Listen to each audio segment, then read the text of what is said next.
Olá, alunos do curso de Agronomia do Instituto Federal de Minas Gerais, Campus Bambuí. Estamos chegando à reta final, né, para vocês. Essa disciplina seria a última, será a última disciplina de culturas anuais de vocês. Espero que vocês acompanhem toda a movimentação da disciplina, estudem e sejam aprovados para seguir a carreira de vocês, né, a profissão de vocês, que é tão bonita e tão importante para esse país, ainda mais nesse momento que a gente está vivendo agora. Né? Costumo falar que o agronegócio, ele salva esse país desde a época que ele apareceu, né, que ele foi descoberto. Então, vocês têm uma responsabilidade muito grande de manter esse país de pé e estamos aqui para dar essa última viagem, fazer essa última viagem com vocês aqui para vocês seguirem o caminho de vocês. Beleza? Vamos seguindo. Bom, falando um pouquinho, a primeira aula nossa, né, dessa cultura, vamos especificamente falar da cultura do milho hoje, né, nessas próximas aulas, falando especificamente hoje dos aspectos botânicos da cultura, né? Então, nós vamos dar uma passada aqui e muitas coisas, gente, são, no campo, elas são descobertas e a gente presta uma assistência e faz uma recomendação com base em algumas situações em que a planta se apresenta morfologicamente, dando alguns sintomas, né, de alguma situação que está em desequilíbrio, e a gente consegue resolver o problema quando a gente tem conhecimento da morfologia, da botânica da espécie, né? Botânica da planta. Então, acho que é importante a gente falar um pouco e pincelar algumas situações práticas que vocês podem precisar no futuro, tá bom? Bom, vamos lá. De onde surgiu o milho? De onde veio o milho? Né? O milho é uma planta americana, né? Ela veio, tem um centro de origem na Centro-América, né? Ou seja, na América Central, ali na região do México e na região do Peru, ainda tem essas divergências. Mas, para nós aqui, olha a questão do México, o centro de origem do milho, né, no México. Só para vocês terem uma ideia, quais os tipos, né, as raças de milho aparecem no país, né, no México. E então a origem, ela é mexicana, especificamente a origem do milho é mexicana, e ela veio de uma evolução de uma planta chamada teoscinto, né? Essa planta teoscinto, ela tinha umas espiguinhas, umas espiguetas, na verdade, né? Não tinha sabugo, de 4 a 12 frutos por espigueta. Foi domesticado pelos astecas há 7.000 anos antes de Cristo e até chegar a essa evolução do milho hoje, né? O milho hoje a gente fala que ele é totalmente dependente do homem, para vocês terem uma ideia do tanto que a gente domesticou essa cultura, né? O milho hoje ele não consegue dispersar suas sementes sem a ajuda do homem, né? O empalhamento, as sementes não têm sistemas de dispersão, então quando elas secam, elas ficam presas a um sabugo e elas não conseguem se dispersar, né? Não há um processo de dispersão. Então ele é totalmente dependente do homem mesmo, tá? Então, como que foi feita essa evolução? Como que aconteceu essa evolução dessa planta do milho? Então, as sementes do teoscinto estavam nas montanhas e foram liberadas para os vales, né, para as áreas mais baixas, através das águas, né, que estavam correndo, e essas sementes começaram a se desenvolver num ambiente um pouco mais fértil, um ambiente com um solo mais fértil, e aí ela começou a se desenvolver mais, começou a aparecer mais espiguetas, mais pequenas espigas. E aí a planta, aos poucos, ela foi mudando a arquitetura dela, né? Ela foi encurtando os ramos laterais, dando uma ênfase maior ao ramo principal, o caule central. E aí, quando teve essa aproximação das espigas uma das outras, elas passaram a sofrer um processo de fusão, né? Começaram a se reunir em várias espiguetas, dando origem a um sabugo. E aí é o que acontece. Então, aqui vendo uma planta de teossinto, né? Ela tinha várias ramificações, essas ramificações foram perdendo para um caule principal, e essas espiguetazinhas, elas foram se fundindo durante o tempo, até se transformar em uma grande espiga, né, que a gente chamou de sabugo, mas é uma espiga, uma inflorescência feminina, com uma haste só. Então, o milho hoje ele foi evoluído, né, evoluindo para um caule principal com algumas espigas. A gente vai ver isso na ecofisiologia, o que a gente fez em termos de melhoramento genético para isso acontecer. Tá? Então, só para a gente ter uma ideia, né, o teossinto, a espigueta do teossinto e a espiga do milho, né, a evolução dos processos, né, uma espiga pequena, e aí foi ocorrendo as fusões dessas espiguetinhas até se transformar numa espiga que a gente tem hoje, né? E a gente observa aqui também novamente, né, a evolução do teossinto para essa união dessas espigas pequenas do teossinto até uma grande e única espiga de milho, reunindo várias espiguetinhas desse teossinto ancestral. Tá? E aí, quais são os milhos mexicanos, né? As raças mexicanas, só para vocês terem uma ideia da diversidade genética que nós temos na região do México, com relação a milho, a espiga, arquitetura, cor do grão, tamanho do sabugo, etc, etc, etc. Né? A gente tem milhos até redondinhos aqui, né? Com cores diferentes. Isso tudo é centro de origem, é tudo ancestralidade desse milho que a gente tem hoje. Tá? Só para vocês terem uma ideia de nomes, né?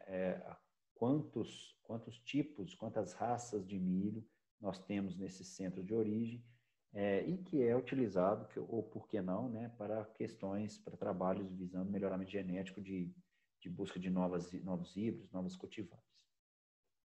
Bom, a gente vai trabalhar dentro da botânica, já especificamente dentro da botânica, com basicamente quatro pontos, né? A taxonomia dessa cultura do milho, da planta do milho, a anatomia, a morfologia e a fisiologia. A gente vai alinhando com vocês. Bom, é da família das gramíneas, antiga gramíneas, né? Hoje se chama Poácea, um gênero Zea, espécie Zea+. Uma gramínea anual, ou seja, ela completa o seu ciclo de produção no mesmo ano agrícola. Tem um caule herbáceo, não tem crescimento secundário de caule, ou seja, não tem crescimento radial, ela não engrossa o seu caule, só de crescimento primário. O caule é tipo colmo, com nós, uma por nó, e os entre nós é para crescimento. Só para vocês terem uma ideia, com 15 centímetros de tamanho, essa planta já se apresenta com todas as características, onde vai aparecer o sabugo, em que região de nó vai aparecer o pendão, região de nó vai aparecer a espiga, e já tem até a parte anatômica do pendão que está lá na ponta da planta. Tá? E uma planta é uma planta diploide com 20 cromossomos, ou seja, os núcleos, os gametas têm 10 cada um. Aqui fotos para a gente avaliar, né, verificar o colmo, né, tipo colmo, né, o caule tipo colmo, com a região do nó, onde insere as folhas, e as regiões dos entrenós. Tá? Os entrenós é onde há a região de crescimento. Se a planta estiver com um crescimento encurtado, ou seja, os entrenós curtos, isso é um sintoma.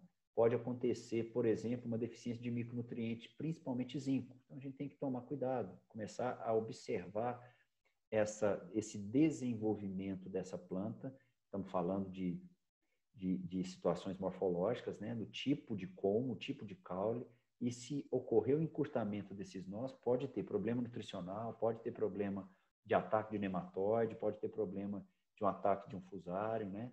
Então, de uma situação que a planta não consiga se desenvolver e encurta os seus nós. Então, a gente precisa dar uma olhada nisso. Com relação ao tipo de nó entre nó, né, o colmo, né, nó entre nó, olha o tamanho dessa planta. Aí, na descrição, na bibliografia, fala 2 metros, 2,5 metros, né? Nós temos plantas com maiores do que 2,5 metros. O que acontece?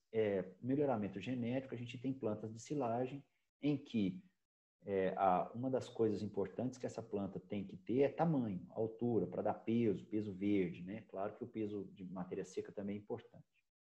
Mas isso aqui que acontece, muitas vezes, é um problema. Então, plantas muito altas numa área de produção indicam problemas de densidade de semeadura. O que acontece?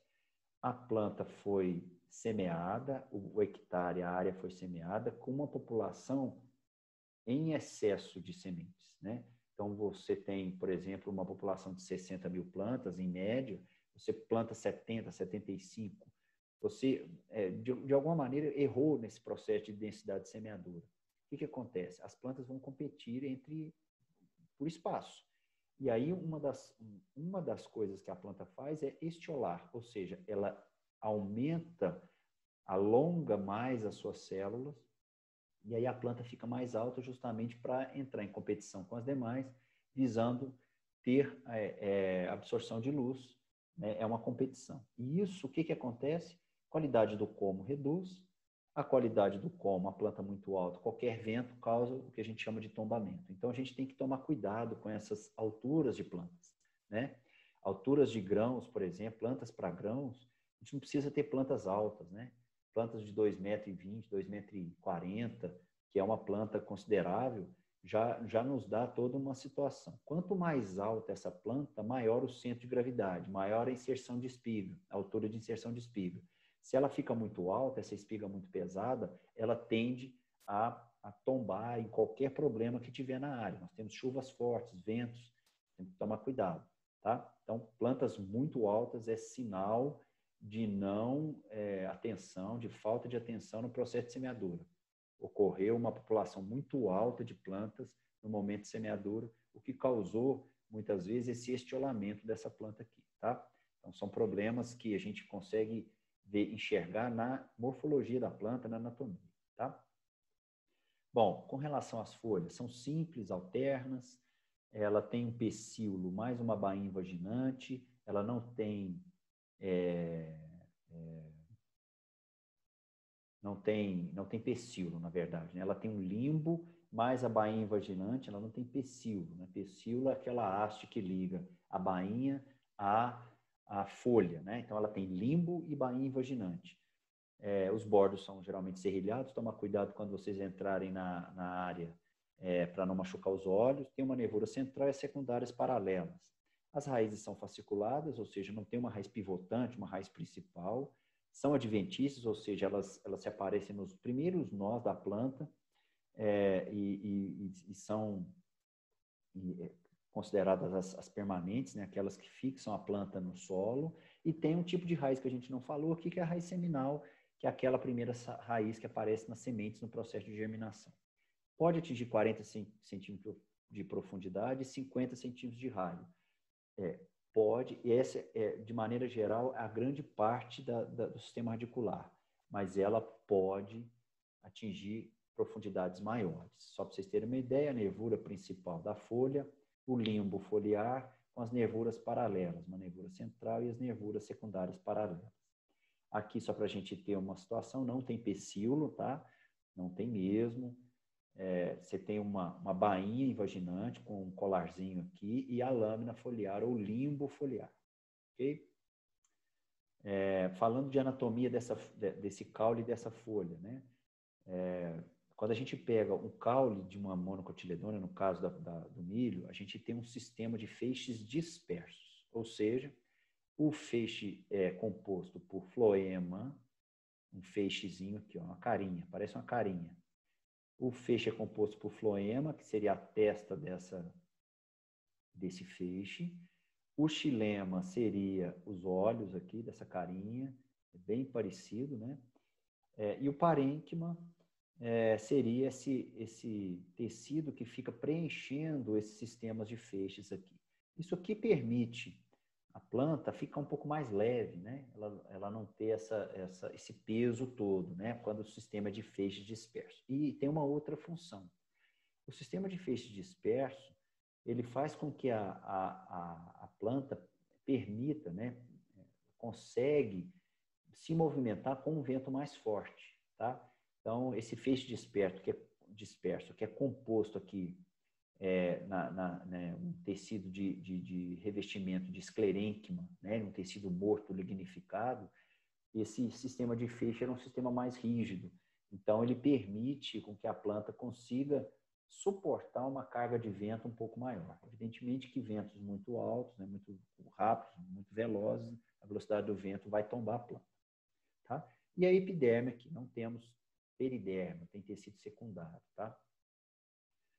A folha, pensando a mesma carinha, ó, o floema com os dois olhos, tá? O xilema fica perto da face superior da folha, o floema perto da face inferior da folha, os feixes vasculares também dispersos. E aqui a estrutura envolvendo de esclerênquima lignificado.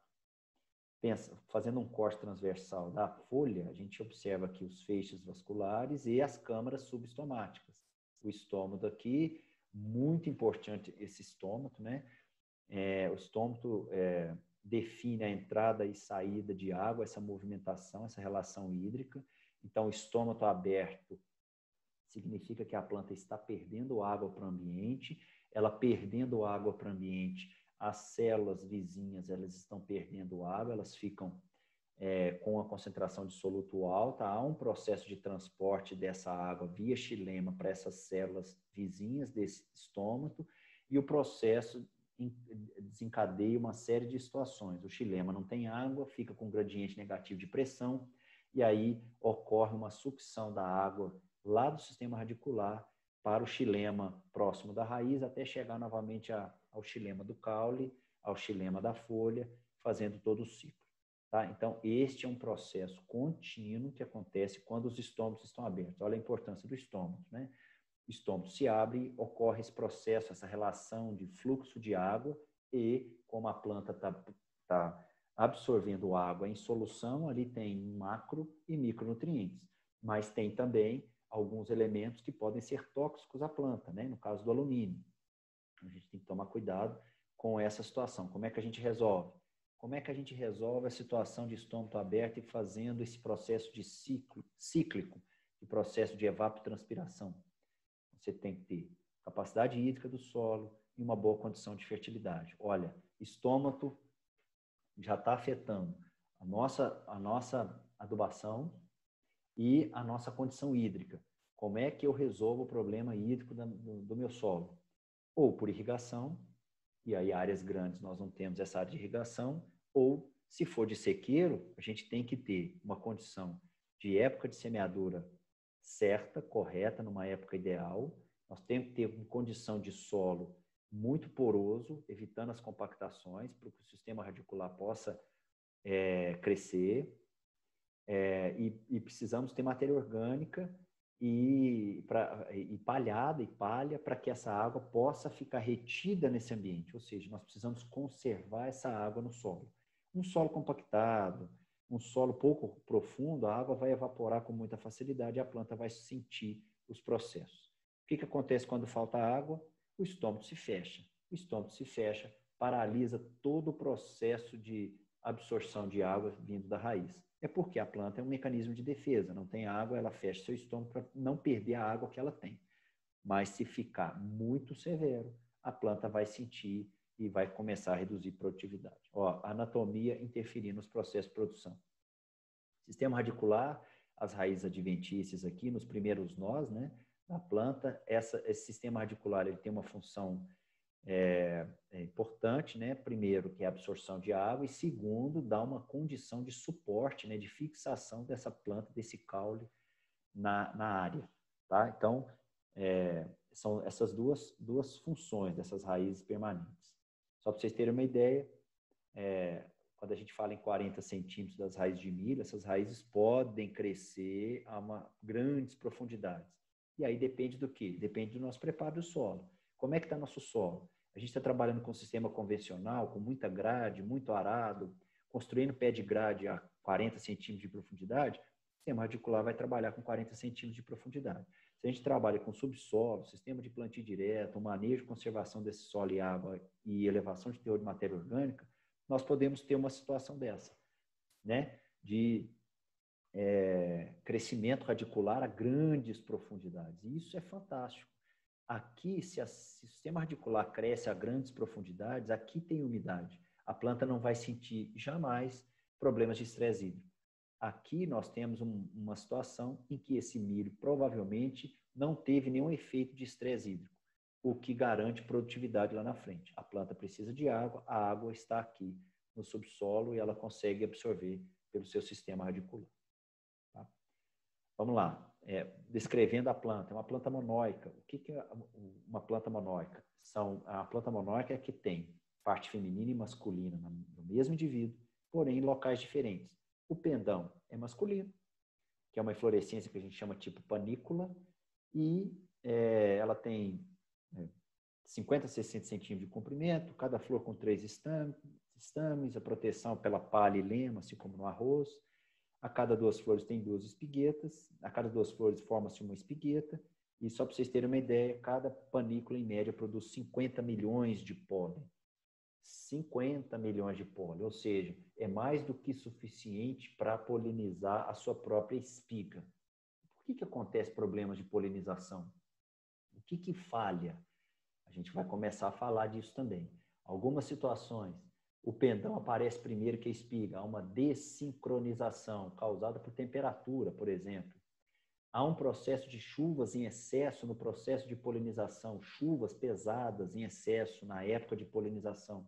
O que acontece? O pólen cai no chão, não tem pólen para polinizar a espiga. Então, você tem alguns problemas que são relacionados a ambiente que faz com que a planta não consiga polinizar, né, toda a sua espiga. A gente vai vendo isso com o decorrer do tempo. Então, aqui, ó, aqui os pendões, né, é uma planta monóica, onde tem as espigas numa determinada altura, que é a parte feminina, e o pendão, a parte masculina. Vendo o pendão aqui, pendão ao abrir, a gente nota essa flor, que não é uma flor só macho, né? Não tem parte feminina na flor, com as anteras aqui liberando pólen. Tá? A inflorescência feminina é tipo espiga. Então, aquele sabugo é uma inflorescência. Então, cada grãozinho daquela espiga é uma flor. Foi uma flor que virou um fruto. No caso, é a semente do milho. A gente fala semente do milho, mas, na verdade, aquela estrutura é uma cariópse, que é um fruto do milho, né? Então, a cada estrutura daquela que dá origem a uma semente, tem um estigma, estilete e ovário. É um eixo, a espiga é um eixo, né, com alvéolos. Cada alvéolo é uma flor, e dessa flor tem um óvulo dentro, né, o ovário e o óvulo, e o fruto é seco, tipo cariópse. E é protegido por aquela palha, né, a espiga é toda empalhada. E a semente, ela fica aderida ao pericarpo do fruto. Por isso que a gente não consegue falar que é semente, né? Semente é todo aquele produto destinado à semeadura, pela lei de sementes. Mas como ela tem pericarpo, ela tem estrutura do ovário presa a ela é considerada um fruto seco indehiscente, chamado cariópse. Então, essa estrutura do cabelo do milho é chamado de estigma, é onde vai receber esse pólen, né? O pólen vai cair nesse estigma. Então, cada cabelinho desse aqui está ligado a um fruto lá dentro da espiga. Então, se eu tenho vários cabelinhos, vários estigmas, esses estigmas precisam receber esse pólen. Precisam receber esse pólen. Tá? E aqui é uma foto da espiga, né? Já com seus óvulos aqui no estágio fenológico, já em V9, tá? Ou seja, já teve a fecundação, a gente vai falar da ecofisiologia aqui, já teve a fecundação. Aqui mostrando que cada alvéolo é uma flor, e essa estrutura aqui é o ovário da flor, né? Aqui vai sair o estigma, o estilete, e lá na ponta o estigma. Então, ocorre a fecundação de cada alvéolozinho desse, dando origem a cada semente. Tá? A polinização, preste atenção, é da base para a ponta. Então, os primeiros estigmas que aparecem na ponta da espiga são da base. Então, esse estigma esse estilete e esse estigma, eles crescem até a base da espiga. Por isso que as primeiras sementes formadas estão na base. E por isso que nós temos muitos problemas de falta de semente na ponta da espiga. Por quê? Faltou pólen. Aonde vai faltar a polinização? Na ponta da espiga. É um sintoma de falta de polinização da ponta da espiga. Ocorreu um processo, ou chuvas intensas derrubou o pólen, ou uma situação de falta de pólen mesmo pela dessincronização entre a abertura do pendão e a abertura da espiga, né, do estilo estigma da espiga, o que causa problemas na ponta da espiga. Se a gente tiver espigas com problemas na base da espiga, aí o problema é mais sério ainda, porque se não teve polinização da base, não vai ter polinização do resto, ou seja, nós não temos pólen. Então, é tomar cuidado com essas situações. A gente vai falar todas elas. Tá? Aqui, as sementes, né, em estágio mais verde, e aqui semente de ponto de colheita. Tá? Cada estrutura dessa de semente aqui é uma folha e uma flor. Então, é uma inflorescência. Aqui, a estrutura. Outra coisa que a gente mede aqui, né, é o número, a gente vai falar, o número de fileiras de grãos, o número de fileiras de grãos na espiga e o número de grãos por fileira. Isso é importantíssimo para a gente calcular a estimativa de produtividade no campo, tá? E a gente observar isso. Então, aqui, só para vocês terem uma ideia, né? Tem, contando aqui, 1, 2, 3, 4, 5, 6, 7, 8, 9, 10, 11, 12, 13, 14 fileiras. E aqui depois a gente conta o número de grãos por fileira para a gente fazer a estimativa de produtividade. E mais para frente a gente vai avaliar. Pegando a sementinha de maneira geral, o grão de maneira geral, a gente tem uma estrutura. Tem a casca, que é composta de tegumento e pericarpo, né? Está aqui envolvendo a semente. Nós temos o endosperma, um é vítreo, o outro é farináceo, e no centro aqui o eixo embrionário, né? Com a plúmula, escutelo, radícula, tem a estrutura aqui, tá? Para a gente ver.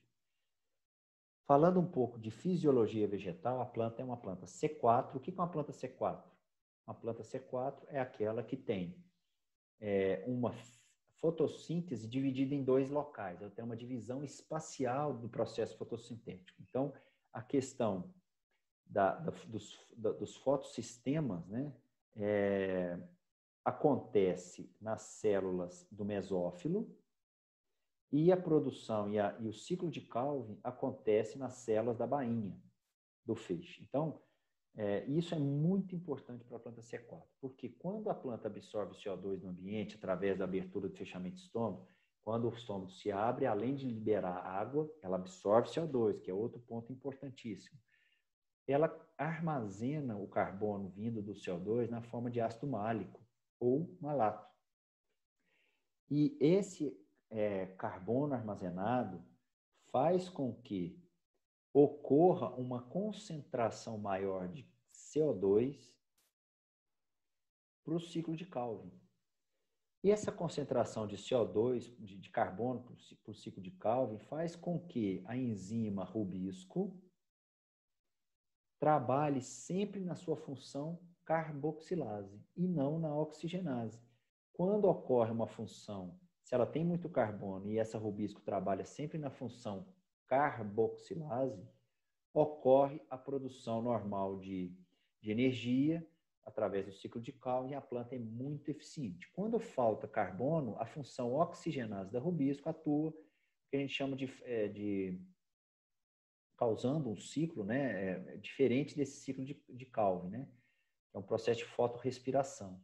E aí ocorre gasto de energia. Então, as plantas C4, elas não têm uma condição, ela tem uma alta eficiência fotossintética por isso, porque ela acumula carbono na sua estrutura e a função oxigenase quase que não acontece. Então, ela sempre produz energia o tempo inteiro. Estômago aberto, CO2, temperatura e água, a planta C4, que no caso das gramíneas, elas vão produzir. Tá? É por isso que a gente fala, né? Planta de verão. Milho, uma planta de verão, se tiver muita incidência de sol, muita temperatura e água, a planta vai produzir bem. Claro que tem outros fatores, né? Nutrição, enfim, mas tem uma condição boa. Isso aqui é só para mostrar a germinação hipógea, né, da semente, ou seja, o cotilédone fica para baixo do solo, então a germinação é só da parte, da parte aérea, né, o sistema radicular aqui. Ok? Então, essa foi a primeira aula da parte botânica. A gente tentou colocar aqui algumas situações práticas de campo também, junto com essa descrição botânica, para a gente começar a pensar nas nossas assistências técnicas, nas nossas condições de assistência técnica, para a gente dar melhor conselho ao produtor, né? Para a gente assistir melhor esse produtor. Ok? Na próxima aula a gente vai falar dos aspectos econômicos, evidentemente que hoje a gente vai falar mesmo, né, ano de 2021, né, a época que nós estamos vivendo agora. O ano que vem é outro e assim é dinâmico, mas a gente vai falar especificamente desse ano e das coisas que estão acontecendo, tá bom? Um abraço, até a próxima aula.